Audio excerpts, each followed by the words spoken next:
Hello and welcome to this video where I analyse Act 3, Scene 4 of Romeo and Juliet. It's part of an ongoing series, so do subscribe to the channel.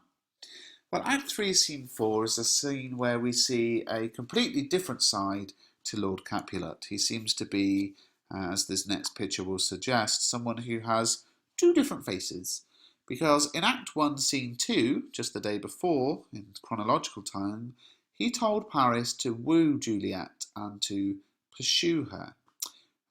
So there was the day, that was the day he said to Paris, look, I'm having a party tonight, come and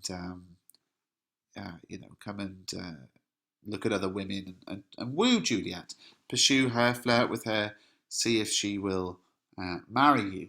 Well, here in Act 3, Scene 4, only 24 hours later, he seems to have changed his mind. He tells Paris Juliet will be ruled in all respects by me, and he sets the wedding date. And that's an example of dramatic irony where the audience know more than the characters on the stage.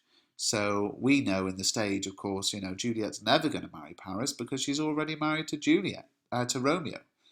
But the stakes are now raised even higher because Capulet made this very public promise to Paris. And of course, he won't want to lose face and back down. Well, Capulet is keen for his daughter to marry as soon as possible. He sets the date for Wednesday next before realising it's already Monday.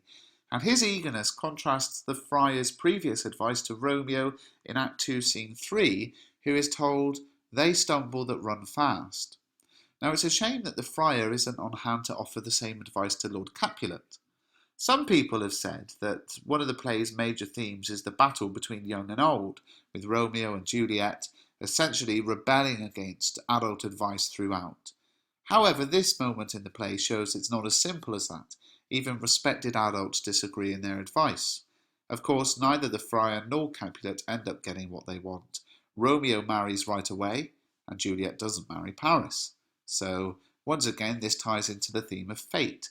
Despite their best efforts, the friar and Capulet are unable to stop the course Romeo and Juliet are on. It's predetermined that these star-crossed lovers will meet, fall in love, and very shortly end their own lives. Capulet's sudden change in mood gives us a hint at how the ancient grudge between the Montagues and Capulets may have stayed alive for so long. He's rash, hot-headed, and contradictory, not an easy person to keep the peace with, I'm sure. And being such a hot-headed and contradictory character, the audience would be full of tension about the chaos they know is coming.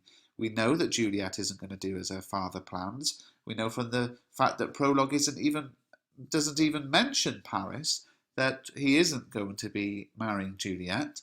And from the outset, we know this play is all about Romeo and Juliet. So with such a hot-headed character as Capulet being Juliet's father, it's clear that conflict is on the way.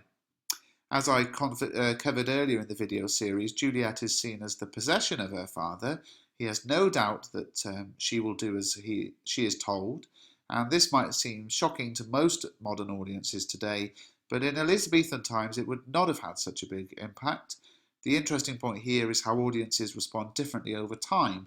In most exam specifications, you are credited for giving alternative interpretations, and an easy way to do that with all Shakespeare plays is simply to think about, well, how would an Elizabethan audience respond to an event, a scene, a moment, and how would a modern audience respond, and is that different?